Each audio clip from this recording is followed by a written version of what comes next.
बिस्मिल्लाहिर्रहमानिर्रहीम। आज के लेक्चर में हम बात करेंगे कि एंजाइम्स अपना काम कैसे करते हैं। हमने बात की थी कि एंजाइम्स एक्चुअली ग्लोबुलर प्रोटीन्स होते हैं, यानी एंजाइम के अंदर अमीनो एसिड्स की वो जो लंबी सी चेन होती है उसमें सेकेंडरी फोल्डिंग होती है, फिर सेकेंडरी फोल्डिंग के बाद टर्शरी स्ट्रक्चर बनता है जो ओवरऑल ग्लोबुलर होता है। और ये स्ट्रक्चर एक्चुअली मेंटेन रहता है किसकी वजह से? अमीनो एसिड सीक्वेंस की वजह से, यानी कि उस चेन के अंदर कौन कौन से अमीनो एसिड्स हैं और फिर वो किस तरह से फोल्डेड हैं, थ्री डायमेंशनल शेप उनकी कैसी है, उसकी वजह से उन अमीनो एसिड्स का एक ख़ास उनकी शेप बनती है और उसके अंदर मखसूस तरह के अमीनो एसिड्स अपना अपना काम परफॉर्म करने के काबिल होते हैं।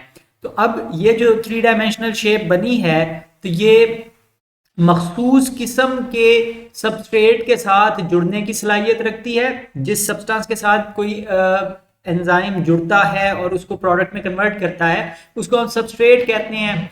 और तो अब ये शेप आपस में कंपैटिबल होगी तो फिर आगे रिएक्शन हो सकता है, वरना नहीं हो सकता। अब एक दफ़ा जब रिएक्शन हो जाता है तो एंजाइम उससे सबस्ट्रेट से अलहदा हो जाता है और फिर वो किसी दूसरे सबस्ट्रेट के साथ जुड़ सकता है और फिर किसी तीसरे सबस्ट्रेट के साथ जुड़ सकता है एंड सो ऑन।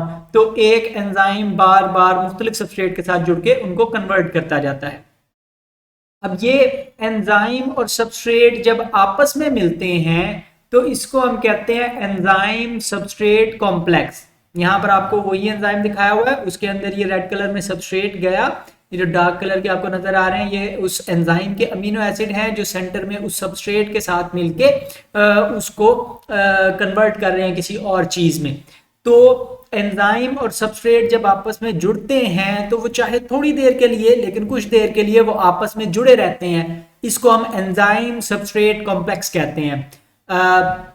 अब जिस जगह पर वो सबस्ट्रेट जुड़ता है उसको हम कहते हैं एक्टिव साइट। एंजाइम के ऊपर एक खास रीजन होता है जिसके ऊपर मखसूस किस्म के चार्जेस हो सकते हैं, मखसूस किस्म के अमीनो एसिड की आर चेन्स होती हैं जो उस सबस्ट्रेट को वहां पर पकड़ के रखने का काम करती हैं।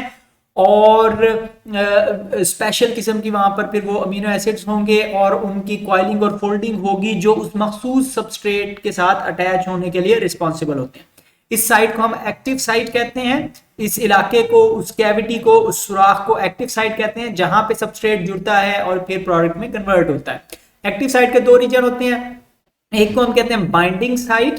कुछ अमीनो एसिड्स की जिम्मेदारी ये होती है कि वो सबस्ट्रेट को पहचाने और उसके ग्रुप्स चार्ज, उस सबस्ट्रेट के ऊपर भी कुछ ना कुछ फंक्शनल ग्रुप्स होंगे, आर चेन्स के पास भी, आर ग्रुप्स के पास भी अपने अपने फंक्शनल ग्रुप्स हैं, तो उनकी वजह से आपस में उनकी इंटरेक्शन से एंजाइम पहचान सकता है कि ये कौन सी चीज है और वो अपने मखसूस सबस्ट्रेट को जुड़ने की इजाजत देता है, दूसरी चीजों को जुड़ने की इजाजत नहीं देता।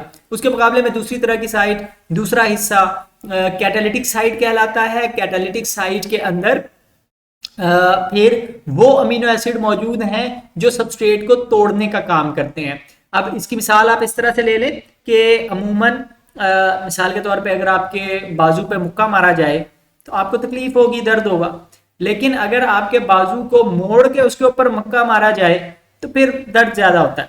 तो बिल्कुल इसी तरह से जो एंजाइम के अमीनो एसिड्स हैं वो सबस्ट्रेट को पकड़ लेते हैं, उसको थोड़ा सा मोड़ते तोड़ते हैं और फिर कैटालिटिक साइट के अमीनो एसिड्स उसके ऊपर अटैक करते हैं और उस सबस्ट्रेट को तोड़ने का काम करते हैं या बॉन्ड्स को जोड़ने का काम करते हैं। और यही वजह है कि जब वो अमीनो एसिड्स के ऊपर, जब वो बॉन्ड्स के ऊपर, सबस्ट्रेट के बॉन्ड्स के ऊपर जोर पड़ रहा होता है तो उसकी वजह से कम एक्टिवेशन एनर्जी से ही वो टूट जाते हैं या वो जुड़ जाते हैं। अब एंजाइम्स काम करते कैसे हैं ये हमें पहले बताया था एमिल फिशर ने 1890s में। फिशर केमिस्ट्री के अंदर बहुत ज्यादा मशहूर है। मॉलिक्यूल्स की जो डायग्राम आप बनाते हैं बुक के अंदर, केमिस्ट्री के अंदर, वो एमिल फिशर ने प्रपोज की थी। तो इसने स्टडी कर रहा था एंजाइम और सबस्ट्रेट की इंटरेक्शन को कि वो कैसे आपस में मिलते और जुड़ते हैं। तो उसने देखा कि मखसूस किस्म के एंजाइम्स मखसूस किस्म के सबस्ट्रेट के साथ जुड़ते हैं। ये नहीं होता कि मुख्तलिफ तरह के सबस्ट्रेट एक एंजाइम से जुड़ जाएं या एक ही एंजाइम बहुत सारे मुख्तलिफ तरह के सबस्ट्रेट के साथ जुड़ सकता हो। ऐसा नहीं होता, बल्कि मखसूस एंजाइम मखसूस सबस्ट्रेट के साथ जुड़ते हैं। तो उसने ये प्रपोज किया कि जिस तरह एक मखसूस ताले की एक मखसूस चाबी होती है और उनके दरमियान कंपैटिबिलिटी होती है इस बुनियाद पर कि वो ताले के अंदर जो सुराख है उसकी शेप कैसी है। अगर चाबी और ताले की शेप आपस में कंपैटिबल होगी तो चाबी ताले में जाएगी और उससे ताला खुलेगा। उसके मुकाबले में अगर चाबी और ताले के अंदर आपस में कंपैटिबिलिटी ना हो तो ताला नहीं खुल सकता, काम नहीं होगा। तो इसी तरह एंजाइम के पास भी उसके अंदर एक मखसूस शेप है, उस शेप के अंदर उस कैविटी के अंदर मखसूस तरह का सबस्ट्रेट जुड़ सकता है, अपनी शेप की वजह से एडजस्ट आ सकता है और फिर वो सबस्ट्रेट कन्वर्ट होता है किसी प्रोडक्ट में। अब यहां पर हम सपोज कर रहे हैं कि एंजाइम की चूंकि एक मखसूस फिक्स्ड शेप है तो हम अपनी तरफ से ये समझ रहे थे कि वो शेप चेंज नहीं हो सकती, लेकिन बाद में हमें पता लगा कि ये बात दुरुस्त नहीं है। अमूमन एंजाइम्स अपनी शेप चेंज कर सकते हैं। तो मजीद नए एविडेंस की बुनियाद पर कोशलैंड ने 1959 में ये प्रपोज किया कि सबस्ट्रेट और एंजाइम जब आपस में जुड़ते हैं तो उस वक्त उनके जुड़ने की वजह से एंजाइम के स्ट्रक्चर में कुछ तब्दीली आती है, उसकी शेप चेंज हो जाती है और ये जो शेप में चेंज है ये एक्चुअली फिर रिस्पॉन्सिबल होती है कैटालिसिस के लिए। इसकी एग्जांपल आप ऐसे देख लें कि आपने अगर टॉम एंड जेरी कार्टून देखे हो तो उसके अंदर आपने देखा होगा कि अमूमन होता क्या है कि वो टॉम एक प्लान बनाती है और उसमें क्या होता है कि वो एक जगह पे चीज रख देती है और चूहा आता है और उस चीज को पकड़ के खींचता है, तो उसकी वजह से रस्सी खींचती है, रस्सी से बटन ऑन हो जाता है, बटन ऑन होने से पंखा चलने लगता है, पंखा चलने से कश्ती मूव करती है, बॉल्स गिरती हैं और अल्टीमेटली उसका प्लान ये होता है कि वो कुल्हाड़ी चलेगी और उस वो चूहे के ऊपर गिर जाएगी। तो इसी तरह का सिस्टम यहाँ पे भी होता है कि एंजाइम के अंदर आकर सबस्ट्रेट जब अटैच होता है तो उस दौरान में वो कोई ना कोई बटन उसका ऑन कर देता है जिसकी वजह से एंजाइम की शेप में तब्दीलियां आती हैं और कोई कुल्हाड़ी निकल के उस सबस्ट्रेट को तोड़ सकती है या कोई हथौड़ा आके सबस्ट्रेट के मॉलिक्यूल्स को जोड़ने का काम कर सकता है। तो अब यहाँ पे हमें मालूम होता है कि एक्चुअली एंजाइम फ्लेक्सिबल शेप रखता है, यानी कि उसकी शेप में चेंज आ रही होती है जब रिएक्शन हो रहा होता है और मॉडर्न डाटा के हिसाब से ये ज्यादा एक्सेप्टेड कॉन्सेप्ट है। तो एंजाइम की एक्टिविटी के वाले से दो कॉन्सेप्ट्स हैं, पेपर में बार बार पूछे जाते हैं कि लॉक एंड की मॉडल किसने प्रपोज किया था, क्या उसकी पोस्टुलेट्स हैं, और इसी तरह इंड्यूस्ड फिट मॉडल किसने प्रपोज किया और उसके क्या पोस्टुलेट्स हैं, तो ये आपको पता होना चाहिए। तो आजकल इंड्यूस्ड फिट मॉडल ज्यादा एक्सेप्ट किया जाता है। फिर अमूमन होता यह है कि एंजाइम्स अमूमन मिलजुल कर काम करते हैं। अब अक्सर औकात ऐसा नहीं होता कि एक ही रिएक्शन के अंदर एक बड़ी सी प्रोडक्ट एक बहुत छोटी सी चीज में कन्वर्ट हो जाए। मिसाल के तौर पे ग्लूकोज है तो एक रिएक्शन में वो सारे का सारा कार्बन डाइऑक्साइड और वाटर में कन्वर्ट नहीं हो जाता। जब हम आग लगाते हैं तो उस वक्त होता है, लेकिन बॉडी के अंदर ऐसा नहीं हो रहा होता, बल्कि बॉडी के अंदर उसको स्टेप बाय स्टेप कन्वर्ट किया जाता है छोटे हिस्सों में। तो सीरीज ऑफ केमिकल रिएक्शंस चलती है। अब उन स्टेप्स को चलाने के लिए जो एंजाइम्स हैं अमूमन वो भी साथ साथ लगे हुए होते हैं और एक एंजाइम से प्रोडक्ट निकलती है दूसरे में चली जाती है, वहां से कन्वर्ट होती है तीसरे में, वहां से कन्वर्ट होती है चौथे में और काफी सारे रिएक्शंस के बाद फाइनल प्रोडक्ट बनती है। तो हर एंजाइम थोड़ी थोड़ी शेप को चेंज कर रहा होता है, बिल्कुल थोड़ा थोड़ा सा चेंज करता है। उस थोड़ी चेंज के लिए ज्यादा एनर्जी नहीं चाहिए होती और इसी वजह से फिर वो काम नॉर्मल बॉडी टेम्परेचर के ऊपर हो रहा होता है।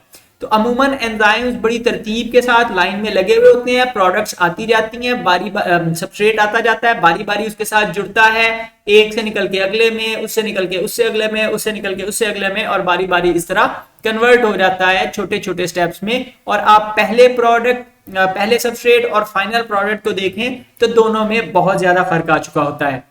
इस पूरी सीरीज को जिसमें मल्टीपल एंजाइम्स हिस्सा लेते हैं और एक सबस्ट्रेट को छोटे छोटे स्टेप्स के नतीजे में फाइनल प्रोडक्ट में कन्वर्ट करते हैं, इसको हम बायोकेमिकल पाथवे कहते हैं।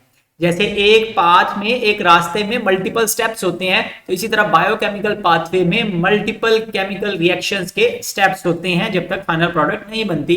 मिसाल के तौर पे आपने फोटोसिंथेसिस पढ़ा हुआ है और ग्लाइकोलिसिस पढ़ा हुआ है, चैप्टर नंबर 11 में हम जाकर इनको डिटेल में बात करेंगे, तो वहां पर हम ये पाथवेज या सीरीज ऑफ केमिकल रिएक्शंस देखेंगे। फिर एक चीज होती है फीडबैक। आपने सुना हुआ है कि जी मतलब आपको मोबाइल कंपनी वाले फोन करते हैं या आपने कोई प्रोडक्ट खरीदी किसी स्टोर से, तो वो आपको फोन करते हैं और वो कहते हैं कि फीडबैक दें। फीडबैक का मतलब होता है कि हमें बताएं कि आपको ये चीज कैसी लगी है, आपको पसंद आई है या नहीं। और आपकी फीडबैक दो तरह की हो सकती है कि वो या तो पॉजिटिव फीडबैक हो सकती है, आप कहें कि वेरी गुड, बड़ी अच्छी चीज बनाई है आपने और मजीद बनाएं इस तरह की चीजें, या आप नेगेटिव फीडबैक दे सकते हैं कि नहीं भाई ये इसका तो कोई हिस्सा खराब है, या इसका ये बड़ी जल्दी टूट गया है, या और इस तरह की कोई आप नेगेटिव फीडबैक दे सकते हैं कि नहीं आइंदा ये काम आप ना बनाएं, मतलब ये चीज ना करें। तो इसी तरह एंजाइम को अपने काम करने के लिए फीडबैक चाहिए होती है, और सेल या वो वहां का सिस्टम मिलजुल कर बताता है एंजाइम्स को कि कब काम करना है और कब काम नहीं करना है। तो इसको हम फीडबैक कहते हैं, और फीडबैक दो तरह की होती है। नेगेटिव फीडबैक को हम इनहिबिशन भी कहते हैं। इनहिबिशन का मतलब है रोकना। तो बायोकेमिकल पाथवेज में अमूमन क्या होता है कि सेल के पास कुछ सबस्ट्रेट अवेलेबल था, एंजाइम्स काम कर रहे थे और उसको प्रोडक्ट में कन्वर्ट करते गए यहां तक कि सेल के अंदर काफी सारी प्रोडक्ट जमा हो गई। अब सेल को इससे ज्यादा प्रोडक्ट की जरूरत नहीं है। ऐसी सूरत में क्या होगा कि कोई प्रोडक्ट जाएगी और एंजाइम के साथ एक मखसूस जगह पर जुड़ जाएगी, जिसकी वजह से एंजाइम काम करना बंद कर देगा। ठीक है, तो एंजाइम को ब्लॉक कर देती है फर्स्ट, अमूमन पहले एंजाइम को ब्लॉक किया जाता है, यानी कि ये ना हो कि वो सबस्ट्रेट कन्वर्ट होता जाए और आखिरी स्टेप पे आके रुका रहे, तो उसका भी कोई फायदा नहीं होगा। तो फाइनल प्रोडक्ट जाती है, पहले एंजाइम को जाकर ब्लॉक कर देती है ताकि सबस्ट्रेट को कन्वर्ट करना ही रुक जाए। ठीक है, तो इसकी वजह से रिएक्शन इनहिबिट हो जाता है या रुक जाता है और मजीद प्रोडक्ट फिर नहीं बनती। जब वो प्रोडक्ट इस्तेमाल हो जाएगी सेल में किसी जगह पे, प्रोडक्ट कम हो जाएगी, तो उस वक्त फिर एंजाइम दोबारा से एक्टिव हो जाएगा। इसके मुकाबले में दूसरी तरह की फीडबैक पॉजिटिव फीडबैक कहलाती है। पॉजिटिव फीडबैक को हम प्रिकर्सर एक्टिवेशन भी कहते हैं। प्री का मतलब होता है पहले, प्रिकर्सर शुरुआती मॉलिक्यूल। अब इसके अंदर क्या होता है कि अमूमन अगर किसी सेल के अंदर सबस्ट्रेट की कंसंट्रेशन ज्यादा हो जाए, तो फिर वो सबस्ट्रेट जाता है और जाकर एंजाइम्स को कहता है कि भाई तुम काम करना शुरू करो। बाज एंजाइम्स उस वक्त काम करना शुरू करते हैं जब उनके साथ पहला वाला सबस्ट्रेट आकर जुड़ता है। ठीक है, तो इससे फिर क्या होता है, वो एंजाइम एक्टिव हो जाता है, वो सबस्ट्रेट पकड़ पकड़ के उनको कन्वर्ट करना शुरू कर देता है। एक वक्त आता है कि जब सारी सबस्ट्रेट प्रोडक्ट में कन्वर्ट हो जाती है, पीछे सबस्ट्रेट बाकी नहीं रहती, जो सबस्ट्रेट उस एंजाइम के साथ जुड़ी हुई थी वो भी कन्वर्ट हो जाएगी। नतीजा ये निकलेगा कि वो एंजाइम काम करना बंद कर देगा, रुक जाएगा।